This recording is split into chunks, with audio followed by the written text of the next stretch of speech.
फिर 6 नंबर देखेंगे, यदि एचसीएफ दिया है 120 225 बराबर 15 है तो एलसीएम ज्ञात करना है। ध्यान से देखेंगे, एचसीएफ दिया है, दो संख्याएं हैं तो एलसीएम ज्ञात करना है। आसान सा सवाल हो जाता है ऐसा। पहली संख्या आपको दे रखी है, पहली संख्या कितनी दी गई है 120, दूसरी संख्या आपको दिया गया है 225, और यहाँ पे आपके पास एचसीएफ है, एचसीएफ कितना है 15, और आपको ज्ञात क्या करना है, एलसीएम ज्ञात करना है। तो आपके पास सूत्र होता है एलसीएम इक्वल टू पहली संख्या गुणे दूसरी संख्या और बटे कितना होता है एचसीएफ। ठीक है, तो पहली संख्या आपके पास कितनी है, पहली संख्या 120, दूसरी है 225, तो 120 गुणे 225, और एचसीएफ आपके पास कितना है 15। अब इसको 15 से आप डिवाइड कर दीजिए, तो 15 से आप देखेंगे कितनी बार में, 15 से 15 बार में 225 डिवाइड हो जाएगा, तो 120 गुणे 15 मिला। 120 का 15 में मल्टीप्लाई कर लेंगे तो ये आ जाएगा 1800। ये आपका आंसर हुआ। अगला प्रश्न क्या है, व्याख्या कीजिए कि 3 गुणे 12 गुणे 101 प्लस 4 एक अभाज्य संख्या है। तो पहले इस संख्या को ही सॉल्व कर लेते हैं। क्या लिखा है, 3 गुणे 12 गुणे 101 और प्लस 4। इसको पहले क्या करेंगे, 3 का 12 में मल्टीप्लाई करेंगे, 12 का 101 में मल्टीप्लाई करेंगे, और देखेंगे ये कितना प्राप्त हो जा रहा है। तो आप देखेंगे यहाँ से कितना मिल जाएगा, 3 का 12 और 12 का 101 में गुणा करेंगे तो 3636 आ जाएगा। क्या आ जाएगा, 3636 और प्लस में 4। अब इसको योग कर लेंगे तो मिल जाएगा आपको, कितना मिल जाएगा यहाँ से, 6 4 10, 3 और 1 4, 6 और 3 3640 आपको प्राप्त हो जाएगा। ठीक है, अब 3640 का क्या करना है, फैक्टर करिए। देखिए भाई, इसके अंदर अभाज्य गुणनखंड है कि भाज्य है, तो इसको चेक करने के लिए क्या होता है, अभाज्य गुणनखंड कौन से होते हैं, जिनमें उनके गुणनखंडों की संख्या केवल और केवल 2 होती है। जबकि भाज्य कौन से होते हैं, भाज्य ऐसे होते हैं जिनमें गुणनखंडों की संख्या 2 से अधिक होती है। तो आप देखेंगे 3640 में क्या 2 फैक्टर बन रहे हैं या 2 से अधिक बन रहे हैं, उसके आधार पर हम क्या करेंगे, इसको भाज्य अभाज्य बताएंगे। तो इसके गुणनखंड क्या होंगे, तो इसके फैक्टर देखेंगे क्या मिल जाएगा, 3640 डिवाइड करिए 2 से, एक बार में एक मिला 16, 2 8 16, 2 का 2 से 4 जीरो, 2 9 18, एक जीरो आ गया, 2 का 4 बार में 8, 9 से 8 घटाइए 1 मिलेगा, एक और 11, 2 पचे 10, 2 पचे 10। ठीक है, 455 आपको मिल जाएगा। 455 को 5 से डिवाइड करेंगे। ठीक है, तो 5 से 5 9 45, एक 7 से डिवाइड करेंगे, 7 का 13 बार में, और 13 से 13 इकन्ना 13 हो जाएगा। ठीक है, तो ये आपको मिला 2 2 2 5 7 13। अब इसके गुणनखंड देखते हैं तो कौन कौन से हैं, इसके गुणनखंड देखते हैं तो क्या क्या मिला। अब आप देखोगे 2 मिला, 5 मिला, 5 से डिवाइड होगा, 7 से डिवाइड होगा, 13 से डिवाइड होगा, 91 से डिवाइड होगा, 91 के बाद में आप देखेंगे 455 से डिवाइड होगा, 455 के बाद में देखेंगे 910 से डिवाइड होगा, 910 से डिवाइड होने के बाद 1820 से डिवाइड होगा, और स्वयं 3640 से डिवाइड होगा। तो आप ध्यान से देखेंगे इसके कितने गुणनखंड आ गए, 1 2 3 4 5 6, यानी 2 से अधिक गुणनखंड है। तो क्या हो जाएगा, अतः यह भाज्य संख्या है। कैसी संख्या है, यह भाज्य संख्या है। अगला प्रश्न लिखा है 18 और 117 के एचसीएफ दिए गए हैं, 18 m माइनस 117, यानी एचसीएफ दिया गया है क्वेश्चन में, HCF of 18 117 equal to 18 m minus 117 के रूप में दर्शाया गया है। अब यहाँ पे कंडीशन है कि m का मान ज्ञात कीजिए, साथ ही 18 और 117 के क्या करना है, आपको एलसीएम ज्ञात करना है। तो पहले 18 के गुणनखंड कर लेते हैं, 2 गुणे 3 गुणे 3, 2 3 6 3 18, 9 का निकाल 117 का निकालेंगे तो 3 गुणे 3 गुणे 13। ठीक है, 3 गुणे 3 गुणे 13 हो जाएगा इतना। अब यहाँ से आप निकालेंगे एचसीएफ, एचसीएफ निकालेंगे तो देखेंगे दोनों में कौन सा कॉमन फैक्टर, 3 3 यहाँ है, 3 3 यहाँ है, यानी 3 गुणे 3 मिल जाएगा 9। ये एचसीएफ, और इसको इस क्वेश्चन नंबर 1 ले लीजिए। तो समीकरण 1 से आप देखेंगे समीकरण 1 भी एचसीएफ है और ये भी एचसीएफ है, तो दोनों आपस में क्या हो जाएंगे, बराबर हो जाएंगे। तो 18 या माइनस 117 बराबर 9 आ जाएगा। तो यहाँ से आप इसको सॉल्व कर लीजिए, 18 m बराबर 9 प्लस 117 जोड़ देंगे तो कितना मिल जाएगा? 9 7 16, 1 1 2 1, तो यम इक्वल टू 126 बटे 18। अब 18 में देखेंगे 126 को क्या करेंगे, डिवाइड कर लेंगे तो 7 आ जाएगा, 7 बार में डिवाइड हो जाएगा, तो यम बराबर 7 आ गया। अब इसका एलसीएम निकाल लेंगे। एलसीएम कौन सा नंबर होता है? जो सब में हो उसको भी ले लेंगे, जो नहीं है उसको भी ले लेंगे, यानी 2, 3 और 3 और फिर 13। ठीक है, तो इसको निकाल दीजिए एलसीएम इसका, तो क्या मिल जाएगा आपको? देखिए, 2 तिया 6, 6 तिया 18, और 18 का गुणा करेंगे 13 से, तो यानी 234 से आपको प्राप्त हो जाएगा। अगला प्रश्न है आपका, क्या लिखा है, जांच कीजिए क्या किसी प्राकृतिक संख्या n के लिए 6 की घात n अंक 0 पर समाप्त होगी। देखिए, कोई भी संख्या है और वो उसकी घात कर दिया जाए, और घात कैसी है, प्राकृतिक संख्या है, और वो 0 पर समाप्त हो, तो 0 पर कौन सी संख्याएं समाप्त होती हैं? जैसे आपकी 10 हो गई, 20, 30, 40, 50, 100, 500, यानी आप देखेंगे इनके इकाई के स्थान पर 0 है। यदि 0 है तो ये सभी की सभी संख्याएं क्या होंगी, 5 से विभाजित होंगी। तो 5 से विभाजित होने का मतलब क्या है, कि 6 की घात n कोई ऐसी संख्या बन रही है जिसका अंतिम अंक 0 हो रहा है, तो इसका मतलब क्या हो रहा है, उसके अभाज्य गुणनखंड में 5 होगा, और 5 होगा इसका मतलब वो 5 से विभाजित होगी। और यदि कोई ऐसी संख्या 5 से विभाजित है तो वो क्या होगी, हमेशा के लिए 0 पर समाप्त होगी। तो इसको हम चेक करते हैं क्या ऐसा पॉसिबल है। तो सबसे पहले देखते हैं, सॉल्व में लिखेंगे, ऐसा संभव है यदि किसी प्राकृतिक संख्या, किसी प्राकृत संख्या n के लिए,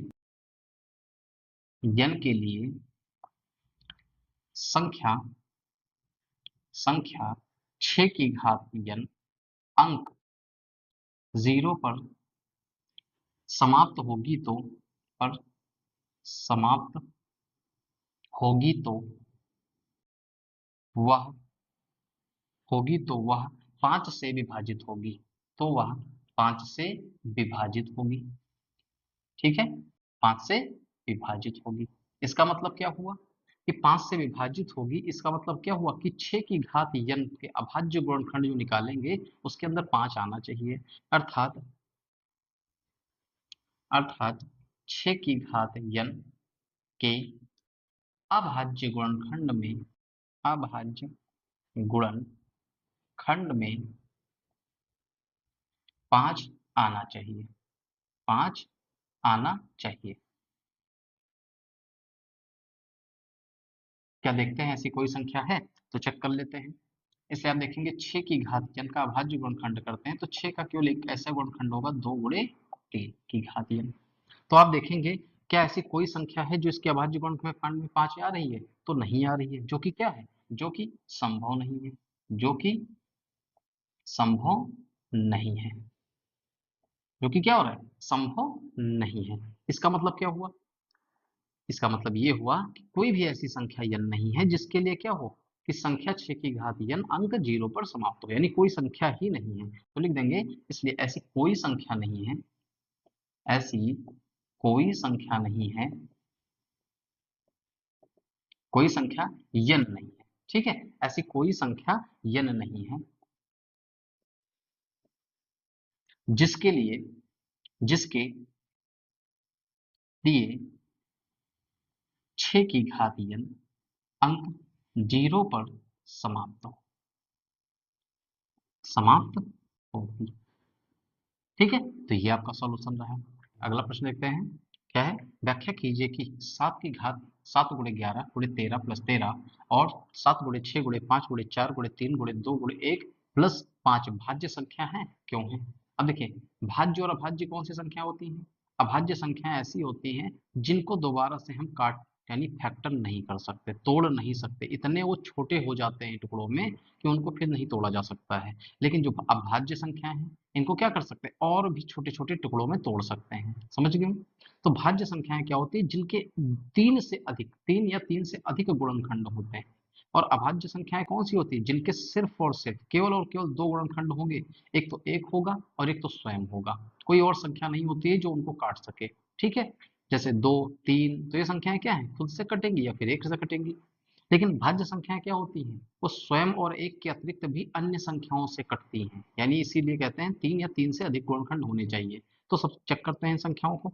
क्या क्वेश्चन लिखा है, पहला 7 गुणे 13 11 गुणे 13 और प्लस 13। देखिए इसका गुणा कर लेते हैं, 7 का 11 से गुणा करेंगे क्या हो जाएगा 77, 77 का 13 से गुणा करेंगे तो आ जाएगा 1001 और प्लस इसमें 13 करेंगे तो कितना आ जाएगा 1014। अब 1014 के गुणनखंड निकाल लेते हैं। 1014 के गुणनखंड कौन कौन सी संख्या से कट जाएगी उसको चेक कर लिया जाता है।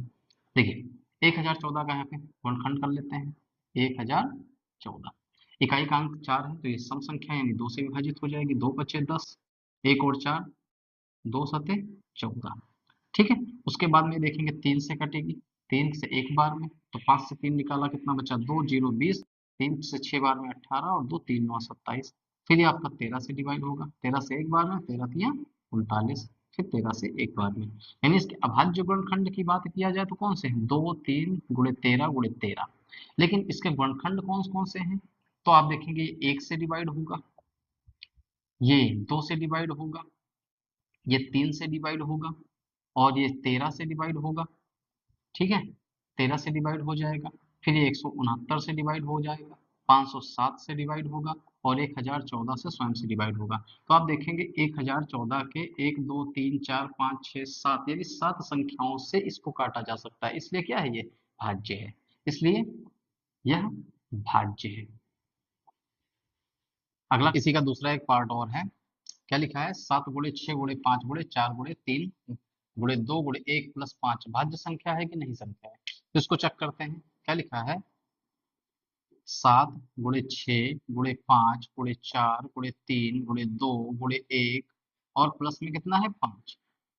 इसका गुणा करते हैं, 7 का 6 से गुणा करेंगे कितना हो जाएगा 7 6 42, 42 का 5 से गुणा करेंगे 210, 210 का 4 से गुणा करेंगे 21 के 84 840 आ जाएगा और 840 का 3 से गुणा करेंगे 3 चौके 12, 3 बटे 24 1 25 यानी 2520 आ जाएगा और 2520 को 2 से गुणा करेंगे तो बन जाएगा 2 दूना 4 2 बचे 10 और 2 दूना 4 1 5 यानी 50 और 40 बन जाएगा। कितना बन गया 50 40 और प्लस में क्या करेंगे 5, तो ये टोटल कितना बन गया 5045, 5045। अब 5045 के गुणनखंड निकाल लेते हैं। 5045 के गुणनखंड कौन कौन सी संख्या से इसको हम डिवाइड काट कर सकते हैं, तो 4500, 5045 का गुणनखंड क्या होगा चेक करते हैं। तो 5045 को हम डिवाइड करेंगे, सबसे पहले इकाई का अंक 5 है तो ये संख्या तो 2 से डिवाइड नहीं होने वाली है, किससे डिवाइड होगा चेक करते हैं इसको। ये डिवाइड हो जाएगा स्वयं 5 से ही। ठीक है, तो 5 से डिवाइड करेंगे तो 5 का एक बार में 0 और 0 5 9 45 और ये 9 1 10 किसी भी संख्या से डिवाइड नहीं होगा, ये स्वयं से ही डिवाइड होगा। इसका मतलब इसके गुणनखंड क्या है 1 से डिवाइड हो जाएगा, 5 से डिवाइड हो जाएगा और स्वयं से डिवाइड होगा। 2 से अधिक गुणनखंड है यानी 3 गुणनखंड है तो ये संख्या कैसी है रहती है, इसलिए यह भाज्य है, इसलिए क्या है भाज्य है। तो यहाँ पे आपका क्वेश्चन क्या था, व्याख्या कीजिए, यानी बताना था कि ये संख्या भाज्य है तो क्यों भाज्य है। भाई इनके गुणनखंड 2 3 से अधिक बन रहे हैं इसलिए ये भाज्य है। अगला प्रश्न है आपका, क्या लिखा है किसी खेल के मैदान के चारों ओर एक वृत्ताकार पथ है, इस मैदान का एक चक्कर लगाने में सोनिया को 18 मिनट लगते हैं जबकि इसी मैदान का एक चक्कर लगाने में रवि को 12 मिनट लगते हैं। कह रहा है मान लीजिए कि वह दोनों एक ही स्थान और एक ही समय पर चलना प्रारंभ करके एक ही दिशा में चलते हैं, तो कितने समय के बाद वह दोनों पुनः प्रारंभिक स्थान पर मिलेंगे।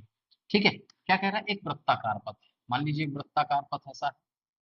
अब सोनिया इस पर चलना प्रारंभ करती है तो कह रहा है इस मैदान का एक चक्कर लगाने में सोनिया को 18 मिनट, यानी यहाँ से सोनिया चलना प्रारंभ करती है और यहाँ पे पुनः पहुंचती है तो उसको 18 मिनट लग रहा है। किसको सोनिया को, ये सोनिया को लग रहा है इसमें। कह रहा है इसी वृत्ताकार पथ को रवि 12 मिनट में लगाता है, यानी रवि जो है वो यहाँ से चलता है और मान लीजिए यहीं पुनः पहुंचता है तो इस जगह पे रवि को कितना समय लग रहा है 12 मिनट। ठीक है, रवि को कितना मिनट लगा 12 मिनट। तो कह रहा है बताओ ये दोनों एक ही दिशा में, कह रहा है मान लीजिए कि वह दोनों एक ही स्थान पर, यानी मान लीजिए एक ही स्थान से चल और एक ही समय पर, समय मान लीजिए कोई एक निश्चित है, मान लीजिए 12 बजे स्टार्ट करते हैं चलना, एक ही समय पर चलना प्रारंभ करके एक ही दिशा में चलते हैं, मान लीजिए उनकी दिशा भी एक ही है, किसी भी दिशा में, मान लीजिए इसी दिशा में वो चलते हैं, तो कह रहा है कितने समय बाद पुनः वे प्रारंभिक स्थान पर मिलेंगे। अब कितने समय के बाद मिलेंगे? अब देखिए, ये एक चक्कर लगाता है 18 मिनट में, वो एक चक्कर लगाता है 12 मिनट में, ऐसे कई सारे चक्कर लगाएंगे, वो लगाएंगे, तो कितनी देर के बाद इनको मिलना होगा? तो इन दोनों का जो मिलना होगा कितने समय के बाद, वो क्या होगा, इन दोनों के एलसीएम के बराबर होगा, कि कितना इसका एलसीएम बन रहा है, उतने समय बाद ये क्या करेंगे, मिल जाएंगे एक दूसरे से। तो इसको हम सॉल्व करते हैं। देखिए क्या लिखेंगे, तो लिखेंगे सोनिया को वृत्ताकार पथ का, सोनिया को वृत्ताकार पथ का एक चक्कर लगाने में लगा समय, एक वृत्ताकार पथ का एक चक्कर लगाने में, एक चक्कर लगाने में लगा समय, कितना समय लग रहा है, इसको लग रहा है 18 मिनट। कितना समय लगा, 18 मिनट। अब इसको क्या करते हैं, 18 मिनट को इसको हम फैक्टर में डिवाइड कर लेते हैं, अलग अलग कर लेते हैं, तो 18 का निकालेंगे कितना हो जाएगा, 2 से 9 बार में, 3 तिया 9, और 3 से 1 बार में, यानी इसके फैक्टर क्या बने, 2 गुणे 3 गुणे 3, यानी अभाज्य गुणनखंड इसके जो बने, तो 2 गुणे 3 गुणे 3 मिल जाएगा। आगे क्या कह रहा है, फिर रवि को वृत्ताकार पथ का एक चक्कर, एक चक्कर लगाने में लगा समय, लगाने में लगा समय, तो उसको कितना समय लग रहा है, उसको लग रहा है 12 मिनट। कितना लगा, 12 मिनट। अब 12 मिनट का निकाल देते हैं। देखिए 2 से 6 बार में, 2 तिया 6, और 3 से 1 बार में, यानी कितना मिल जाएगा, 2 गुणे 2 गुणे 3, इसके अभाज्य गुणनखंड क्या होंगे, 2 गुणे 2 गुणे 3 होगा। अब क्या करते हैं, एलसीएम निकाल लेंगे। एलसीएम 18 और 12 का, 18 का देखिए 2 एक बार ले लेंगे, ये 2 नहीं है इसको भी ले लेंगे, इनमें क्या है 3 है, इसको एक बार लिया, और ये 3 नहीं है इसको भी ले लिया, गुणा करेंगे, 2 का 2 से गुणा 4, का 3 से गुणा 12, 12 का 3 से गुणा 36, तो इसका एलसीएम कितना आ गया, 36 आ गया। मान लीजिए कह रहा है कि वह दोनों एक ही स्थान और एक ही समय पर चलना प्रारंभ करके एक ही दिशा में चलते हैं, क्योंकि वह दोनों एक ही स्थान और एक ही समय पर, एक ही स्थान और एक ही समय पर, एक ही समय पर एक ही दिशा में चलते हैं, एक ही समय पर एक ही दिशा में चलते हैं, दिशा में चलते हैं, ठीक है। यानी कंडीशन इसकी ये दिया हुआ है कि एक ही स्थान पर एक ही समय और एक ही दिशा पर ये चलना प्रारंभ करते हैं, इसलिए पुनः ये मिलेंगे, इसलिए उनके मिलन का जो समय होगा उसके एलसीएम के बराबर होगा, तो दोनों पुनः मिलेंगे, इसलिए दोनों पुनः मिलेंगे बराबर कितना, एलसीएम ऑफ 18 12, और 18 12 का एलसीएम आपने कितना निकाला, 36, यानी 36 मिनट बाद वह पुनः क्या करेंगे, मिलेंगे, एक दूसरे से फिर से मिल जाएंगे।